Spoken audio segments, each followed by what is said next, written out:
Welcome to the Wealth Matters podcast, where investors come together to better understand how to build passive cash flow and create generational wealth without all the confusing mumbo-jumbo. Here's your host and co-author of Amazon #1 bestseller, Alpesh Pamar. Welcome to Wealth Matters podcast. Hope everyone is doing great today. Today's Monday, and I'm talking to some folks from UK. Actually, it's late for them, so I appreciate that they were able to stay awake right now.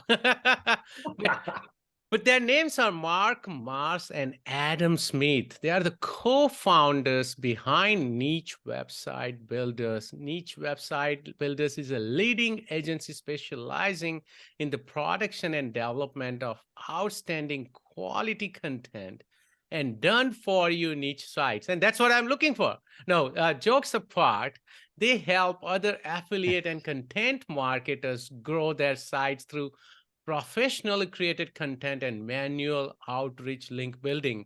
And if you don't understand this, we'll try to go through this. I just spoke with both this gentleman, and I was pretty impressed. So I'm looking forward to this episode. So welcome, Adam and Mark. Thanks, Alpesh. Thanks for having us. Absolutely. Thanks, Alpesh. So we start with this question with everyone, and because there are two of you, so of course you can go ahead and answer one by one. But tell us something interesting about yourself. Interesting or funny interesting? But either works. Strange, interesting, funny, interesting. Yes. I'll go first with the strange, interesting one. So when I was 13 years old, I tried to learn to play the trumpet, the musical instrument, in school. And I took the trumpet home the first evening, and I didn't realize you had to blow it a specific way to make a noise. And I sat there all evening blowing the trumpet very hard, trying to make a noise. So much so that I gave myself a hernia. And that was the start and end of my musical career in one day. So my daughter did that. She's 10. And last year she started participating in flute. She comes home and there is no way I can play this thing. And she kept trying and trying. I let her try for an hour, and then I showed her that this is not. So I understand. I needed a parent like you, Alpesh, to be honest. So, Mark? Something interesting about me is that I've forgotten what being interesting is. I've had 3 kids in the last 10 years, and they're all really young, and I don't remember life before kids. So I think, I guess the interesting about me is I'm a dad with 3 young kids and just trying to survive running a business at the same time. Yes, I know it's hard. I got 2, of course. They are growing now, but yeah, I totally remember. So, and this is a wealth building show, right? So we talk about building wealth, investing, etc. So of course, you do own this website builders business. What kind of assets do you invest in, though? Yeah, do you want to go for that one, Mark? Yeah, just our personal. You mean our personal portfolios, essentially? Yeah. So, what kind of assets? What do you invest in now? So at the moment, personally, like I invest in crypto and I invest in websites, which is what we're going to talk about today. So I have around about 60% split between websites and then 40% crypto at the moment. I don't invest in property right now, other than the property that I have. But that's about the extent of my investing at the moment. So you love living on the edge, huh? I do, yeah. I mean, I am a bit like that. I mean, I'm a poker player as well. So, of course, I makes like sense to take now. a bit of a risk. Yeah, I think you got to be a bit of a risk taker if you want to run a business anyway. So yeah, I am a bit more on the edge. I think it's fair to say. What about you? Yeah, very similar to Mark. So a big chunk of my own personal portfolio is in websites. Obviously, it's what I know. It's what I've been doing for years. I also invest in crypto, but not to the extent that Mark does. Mark went a little bit heavier than I do.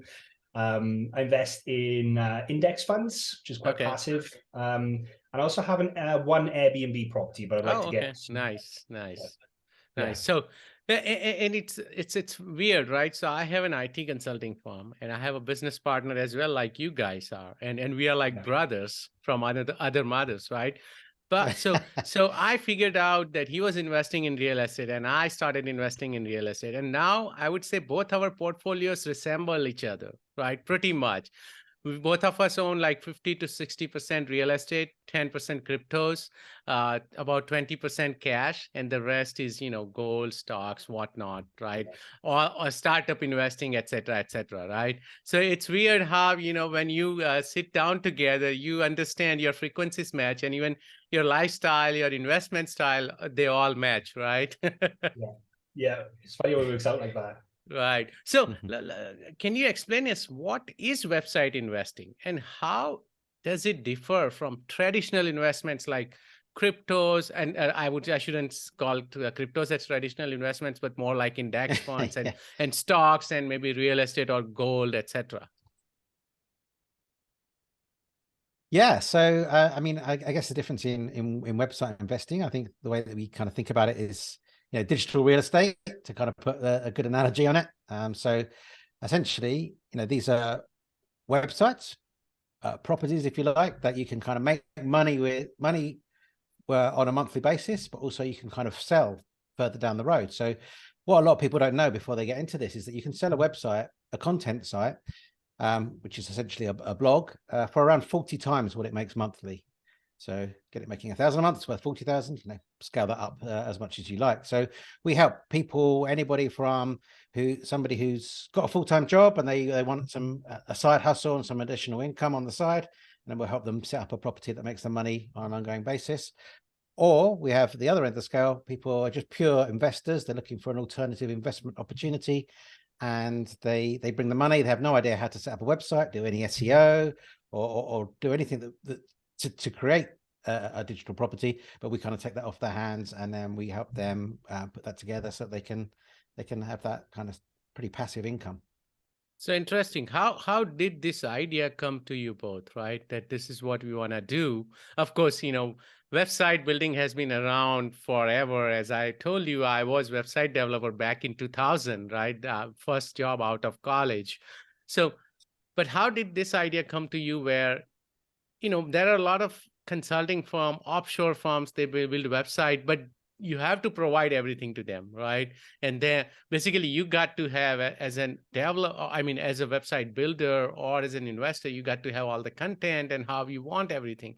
So what triggered you to come up with this idea? Yeah, mine and Mark's stories are, I guess, quite similar in that we both had extensive experience working kind of agencies. Mark ran his own traditional agency. I used to work for digital marketing agencies. And we were essentially building websites and doing SEO services for clients while we were an agency. And neither of us really understood that this world of website investing or content site, blog site owning existed. And then one day, there's marketplaces out there where you can buy and sell these assets. Yes. We've just launched one. Empire Flippers is another example of one. Empire Flippers. Yeah. Exactly. So, but we kind of just stumbled across there. I was like, wow, you can sell a website for 35 to 40 times its monthly revenue. And we have the skill set because we've been doing this for other people for years. Right. We should probably do this for ourselves. And the way we got into it is slightly different. Mark started his own website from scratch and kind of documented his journey. And that's how he started his portfolio. And I went out and I actually bought a website from one of the marketplaces as my first kind of investment. And then I worked on it continuously in the evenings and the weekends using the skills I'd learned at the agency. And then I sold it 8 months later for more money than I made it as in the whole year of my day job, and was like, yeah, I need to do more of this. And I quit my job and I kind of went into it full time. Fast forward a couple of years, me and Mark had connected. We both were running our own portfolios at this point. We had multiple sites. It was our full-time jobs. And initially we said, let's get together and build a team that we can trust to service our own portfolio of websites, which we did. And then very quickly we realized we can't be the only portfolio owners or content site owners that need a service like ours. Right. And the business was born and it took off very quickly. Oh, that is interesting. So what are your roles like? Because I know I have a business partner, as I mentioned, and it's when you get started, you wear multiple hats and you try to juggle. But once you grow at certain stage, how are you dividing your roles? What do you do and what Mark does, or how do you differentiate yourselves? Yeah, for the longest time, really, we took on everything together. And Right. in all honesty, having a business partner, especially in a really fast Yes. scaling company. So to give you an idea, we were 3.5 years old. We currently have around 130 full-time employees. So we've scaled Oh, quite wow. quickly. Yeah. So it was really beneficial having two sets of eyes across everything Right. and two sets of hands everywhere. But as the company's matured, I guess I've taken on more of the responsibility for the day-to-day operations aspect of the business. And Mark's taken on more of the kind of people aspect of the business and the marketing side of the business. Got it. Okay. No, that makes sense. Can you explain the growing popularity of website investing and why it has become a popular alternative investment option? Sorry, ask that question again. Sorry. So, Again, Akash? can you explain the growing popularity of this website investing Yeah. and why it has become a popular investment option? Yeah, I think people are looking for something outside of the norm, because the kind of returns you're getting from traditional investments just isn't interesting or attractive enough, especially to larger investors. And to have a balanced portfolio, I guess you kind of want a mix of stuff that's more safe and more higher risk. And I guess there's been an explosion of like alternative investment opportunities kind of over the last number of years. So people becoming aware that they actually can invest in things other than the traditional things that they're investing. So you can invest in whiskey, right, and wine and all those kind of things. And Yep. And people see, and I guess people hear about website investing, and the numbers, the kind of returns you can get are kind of mind blowing, compared to kind of other kinds of investments. And I think it doesn't take long for you to realize, actually, you know what, I've only got to, try out a few of these, and only one of them's got to land for like to pay for like all of the others like 10 times over. So it's actually, I think the popularity has come from people seeking out those different alternative investments. And then once they become to realize like what it is, and it's described to them, and look at the ton of returns you can get, I think that's another reason why it's becoming super popular, is that people see the opportunity.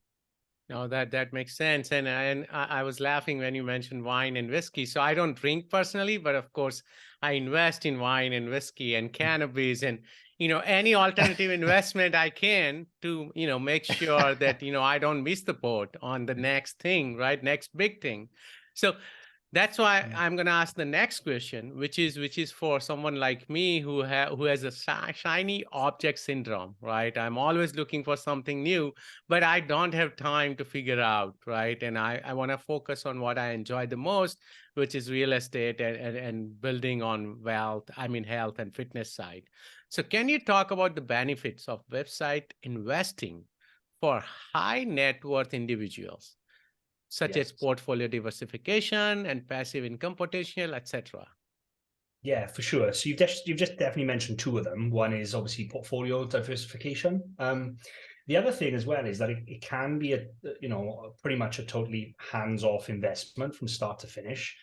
You can take on all of this and do it yourself, or there's companies like ourselves out there that are experts and have been doing this for years. Essentially, we've doing this for 3.5 years as a business, but between me and Mark, we've probably got 10 years collective experience running our own portfolios. So for an investor, you can come to a business like ours and say, look, I've never done this before. I'm interested in getting involved, and we will do everything from helping you pick the niche, we'll do all the keyword research, we'll write all the content, and essentially it's a done for you service from start to finish. So it can be completely hands off as well. In terms of the other benefits, one is definitely passive income.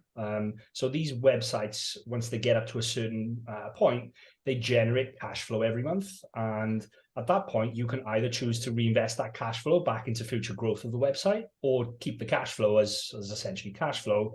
And then you've also got the capital appreciation. So, a $10,000 a month website, like Mark said, can sell for $400,000. So you've got the option then to either sell and realize that capital gain and then go again with maybe take some of that and reinvest it into a couple more websites.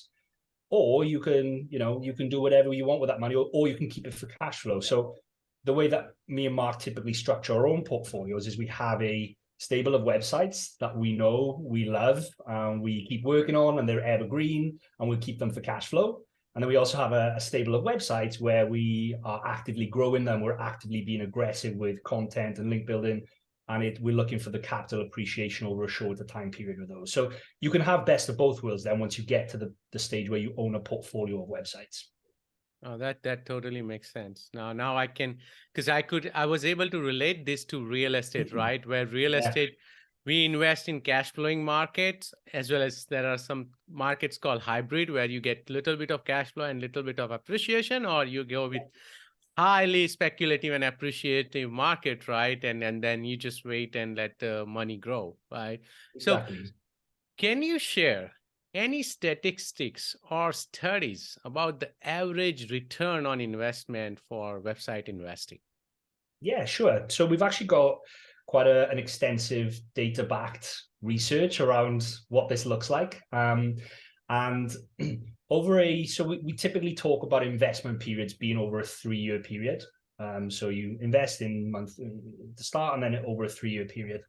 And typically the average, essentially, it ranges depending on kind of which tier you're at. So, but it averages at around 184% essentially over a 3-year period, assuming that you exit the asset at the end of the 3 years. Right. If you wanted to keep it for cash flow, then that percentage would be lower essentially. But we assume that you go, and that's very pessimistic as well. The way that we put the model together, I mean, we could probably spend the whole show going through the model, but we assume literally no revenue in year 1, which is almost never happens. Right. We assume modest revenue in year 2, and then a full year of revenue in year 3, and then an exit.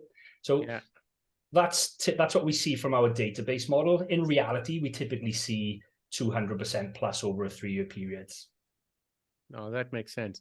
So how does niche website builders help other affiliate and content marketers grow their sites? Yeah, it's mainly through 2 services. I mean, trying to keep it simple, like high level, there's only really 2 ingredients to help content marketers and affiliates grow their websites. It's content and link building. And what I mean by link building is getting other websites to mention your website. Backlinks. And backlinks, yeah, like a signal of trust to Google. So we've got lots of different packages essentially of, we'll add content to the website because you've got to show Google that you are an authority on the topic. And you do that by adding content and creating topical relevancy and all that kind of stuff. And then also, once you have that content, you have to signal to Google that you're actually an expert, and you do that by getting other websites to link back to that content. So we offer the 2 basic ingredients that you need to grow a website, essentially. Oh, that's awesome. What new services, because I know you mentioned before we started recording that you are moving your business domain to a new URL. So what new services do you plan to develop in the future to become the go-to, like one-stop shop for niche websites and content publishers? And actually, I was looking for something like this myself at some point. And I'm like, I just want to deal with one person, right? One team. I don't want to ask these people to upload my videos to YouTube and manage my podcast, and then someone else goes and manages my SEO, blah, blah, blah, right? So are you planning to develop any new services?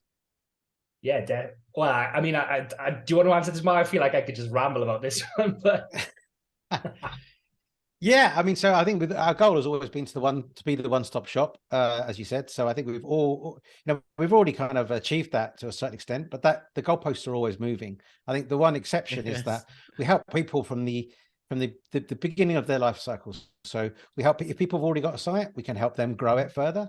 If they haven't got a site and they want to start right from the beginning, they've got no idea what niche they want to go into, we can help them pick a niche. We can build the site, we can scale the site to the point they want to sell it. So now I think that the difference is, normally that's how far we take people, and that's great.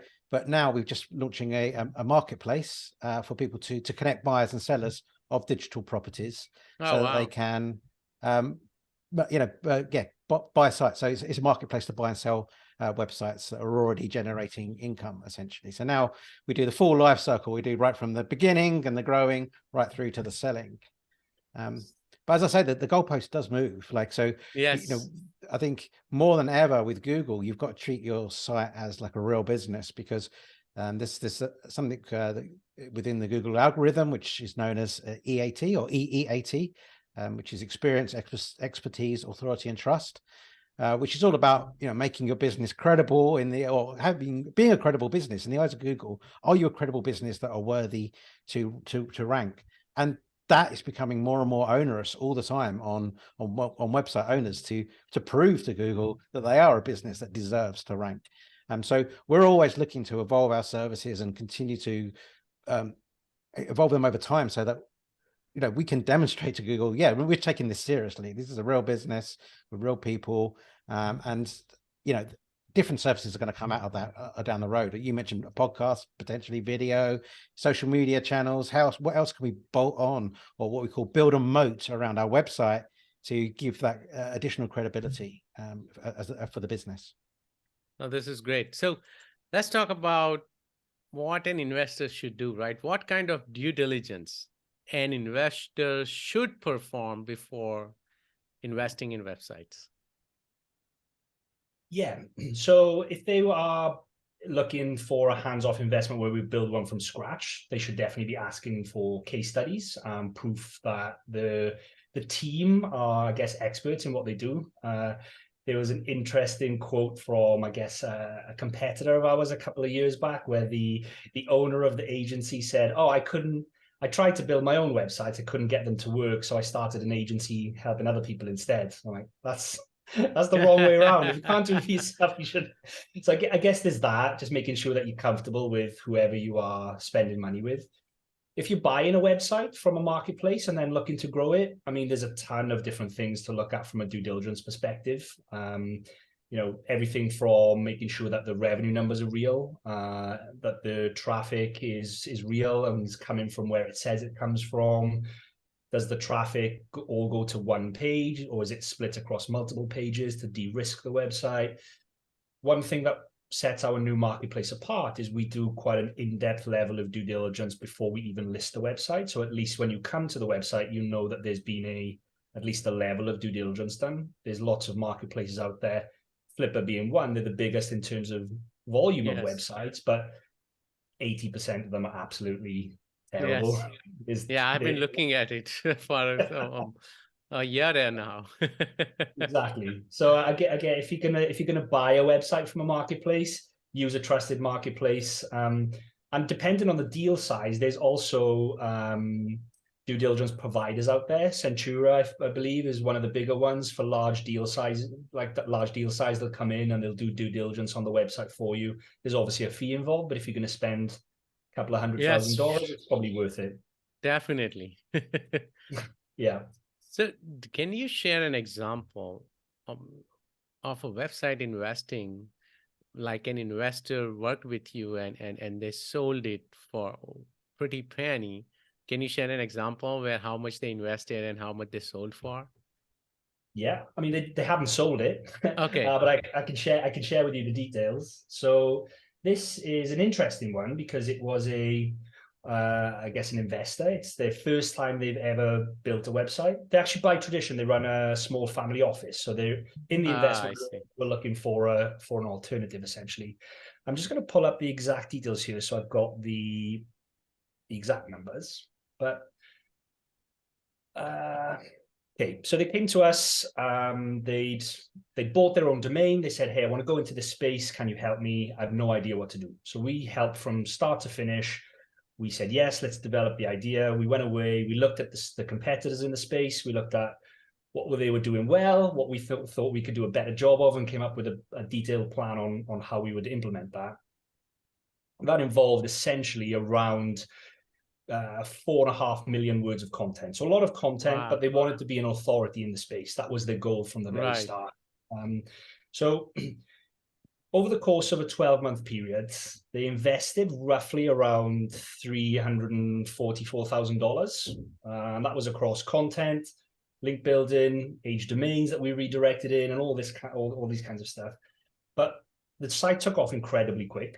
And within the first 6 months, it was already generating over $10,000 a month in ad revenue. So Wow. even though I say they spent that kind of money, they actually reinvested quite a lot of that back in. They didn't need to take the cash flow out of the business, so they were reinvesting that money back in.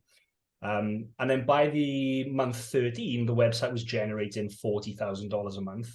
So Wow. at the 40x multiple, they had an asset on their hands there worth $1.6 million. Yeah. So they were incredibly happy, so much so that they were like, okay, we need to turn this into a real business now. They started hiring a team to create a course and a community, and now they didn't sell it because it's a real Of business. course. So that is probably our best case study to date. They don't all work like that. It'd be amazing if they did. But on the flip side, we've just got a contender for what I would consider potentially a better case study. So we launched a project for another investor in January. January just gone. So it's 5 months old. The site took off very quick again. He decided to go very hard. Over the course of a 12-month period, he's committed to his spending roughly around $260,000. It's structured so 50% is due up front and then 50% is due in 12-month increments.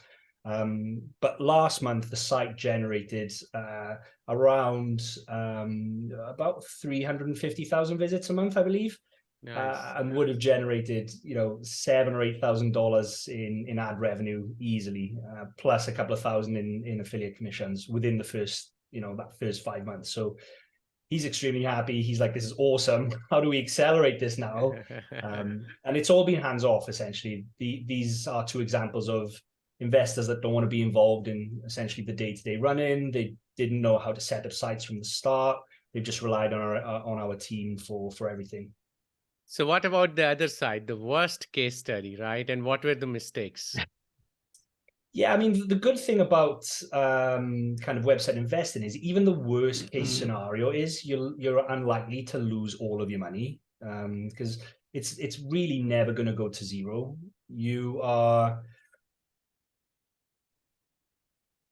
Something would have to go horribly wrong for a website. If you put in all that effort and work and do all the best practice, something would have to go horribly wrong for Google to send you no traffic. Like, I don't think we've really ever seen a case of that. There's various degrees of success along that, that super high kind of level. But essentially, it would be you would typically struggle to lose much money, essentially, or at least not break even. Makes sense. No, this was great. Anything else you want to mention, especially the new website domain? Yeah, sure. So probably when this goes live, we are rebranding. So we won't be called Niche Website Builders anymore. We will be called Make Lemonade. The whole reason being, like Mark mentioned earlier, websites these days, they need to be more than just a niche website. That was fine 5 years ago, but you need to build a real business and a real brand, and Niche Website Builders just doesn't encompass what we do anymore. Right. It's also a little nod to most entrepreneurs start typically with a lemonade stand, or if life gives you lemons and you make lemonade kind of thing. So the new domain will be makelemonade.agency, but if you still go to nichewebsite.builders, you'll be redirected to the website.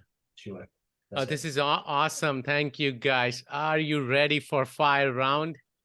Yeah, go for it. Would you be changing business or investment strategy because of the current environment? I know UK also had a crazy high inflation, and we all know recession is looming. Are you planning to change anything?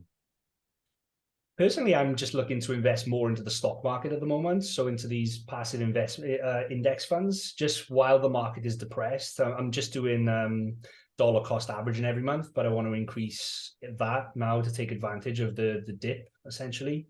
I read a book recently about, I can't remember the exact name of it, but basically it's you can never out-time the market. You should just invest every month consistently. It doesn't matter when you start or you should never try and time it. So you can just trying to do more of that. So I'm allocating more, and then just looking for more high quality cash flow websites to add to my portfolio, which I'm trying to diversify the monetization source. At the moment, a big chunk of my website portfolio is monetized through just display adverts.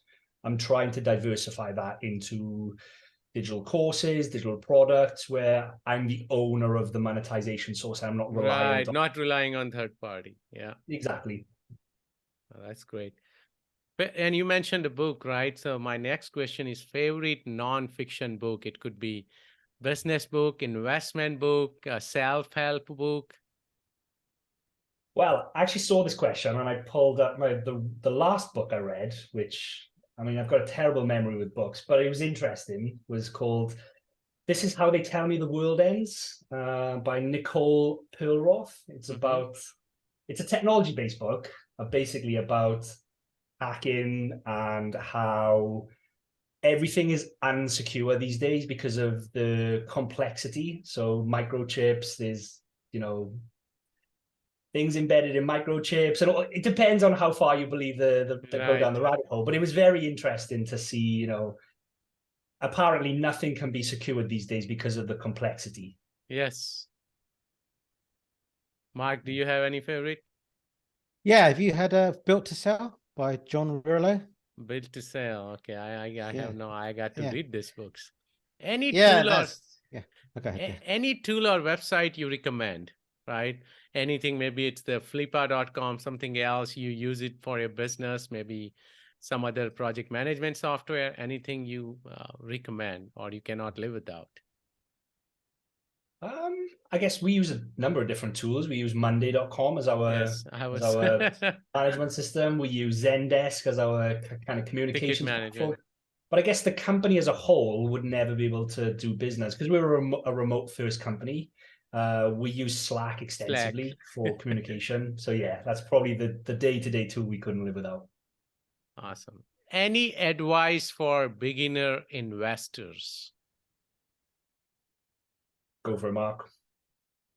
Beginner website investors. So I think the most important thing is, there was a couple of important things, is that, you know, it's not going to happen overnight. Like it's not going to be a quick buck to go into website investing. You've got to be thinking long term. And I think the reason that most people fail is to just give up too soon. So a lot of people that don't have money to invest, they're not investor status yet. The great thing is it's a really low entry, right? So all you need is some hosting to get started and you can create your own website using a WordPress theme. You can write your own blog content. And that's like what Adam and I did. So, you know, for $10 a month, it's all just time instead of money. And I think you just got to be in it for the long term and know that so one of the mistakes, the biggest mistake is people give up too soon. I think when it comes to website investing, and they don't appreciate the amount of work that goes into it, but how long it takes to really start to see that curve going upwards. Oh, that's awesome. How do you give back? Yeah, I feel like we've actually been giving back. That we give back, and that's how we grew the business so quick. So one of the things we're really passionate about and that we love doing is we've got a podcast and our own YouTube channel, and we basically give away 100% of our knowledge on those channels. We go through step by step everything that we do, knowing that, you know, we're helping a subset of people that come there and want to learn this stuff, and they'll go away and they'll take it on board and they'll do it themselves. But there's also a subset of people that will want us to do the services for them. But essentially, me and Mark over the last couple of years have just been sharing all of our knowledge. We share everything from how we do our keyword research to how we find and vet and price age domains, through how we do our link building. I mean, we launched a brand new service last year to do with internal linking. And the first thing we did was record a video showing step by step over the shoulder, this is how we do it. And then it's, you know, and if you want us to do it for you, then we have a service. But if not, then this is literally the step-by-step process that we follow. So that's basically our way of giving back to the community, to say thank you, is to basically just share everything that we do, and any new learnings that we find, share those with the community as well. That's awesome. I think the other thing is with our employees as well. So like we're trying to get to the day where one of our employees tells us they want to leave the company because they've grown their own website portfolio and they've got enough to live on, and they want to build and grow that. So we give all of our employees courses so that they can teach themselves how to do it. We have a Slack channel, which is called the Website Investing Channel, where people share ideas, like they bounce ideas off each other, but also me and Adam chip in to like give help and advice. And every time we have a company meeting, we're always talking to them about, you can do this for yourself. You've already got, if you work here, you've already got a lot of the skills that you need to do it. So like, what's stopping you? And I think that's we're trying to get to that day where someone quits working with us because they've achieved that goal. So that's great. How can my listeners reach out to you? So definitely don't search for Adam Smith on LinkedIn because it's the most popular name in the world. Oh, yes. Search for, there are like 100,000 Adams out there. So search for Mark Mars on LinkedIn and you can find both of us there. Also, our website is nichewebsite.builders and the new one is makelemonade.agency. Search on YouTube for Niche Website Builders. We've got quite an active YouTube channel on there. We've got the Niche Website Builders podcast. We've got the Niche Website Builders Facebook group. Just basically search anywhere for Niche Website Builders and you'll come up with some way of getting in touch with us. Awesome. Thank you so much for your time today. Well, thank you very much. Thank you, Apesh, for having us. It's been fun. Absolutely. Thanks for listening to the Wealth Matters podcast. If you enjoyed it, please leave us a 5-star rating on iTunes so others can enjoy the show too. Have a great week and happy investing!